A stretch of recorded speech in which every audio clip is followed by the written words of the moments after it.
qalbigaaga ayay jebinayaan, waxay kaaga tagayaan sabab la'aan. Waxaad ka dooratay dadka oo dhan, waxaad aamintay in badan, waxaad u ahayd daacad, waxaad u hurtay naftaada, waxaad u samaysay wax kasta oo aad awooday. Laakiin wax kale iyo meel kale ayaa u muuqday mar kastaba. Waxaa kugu haray su'aalo u garaacaya maskaxdaada sida mowjado bad oo buur ku dhacaya. Waxaad isweydiinaysaa, maxaan sameeyaa?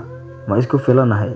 Sideen ku hilmaamaa? Tan ogsoonow, waad isku filan tahay. Waad ku saxsaneyd inaadan naftaada u khiyaamin qof aan kala saari karin quruxda rasmiga ah iyo midda khiyaaliga ah, oo aan kala garan karin wanaag iyo xumaan, wax dhalanteed ah moodaya wax dhab ah. Marnaba ha u ciqaabin naftaada qaladaad qof kale sameeyay. Ha u baabi'in noloshaada qof aysan ka go'nayn inuu kula wadaago. Xusuusnow, waad ka bogsanaysaa kana koraysaa xanuunkan. Waad hilmaamaysaa wixii aad soo martay. Waxaad baratay cashar weyn. Waxaad tahay waayo arag. Samee wixii wanaag ah. Xoogga saar waxa naftaada horumar u horseedi kara. Isku mashquuli wixii sax ah.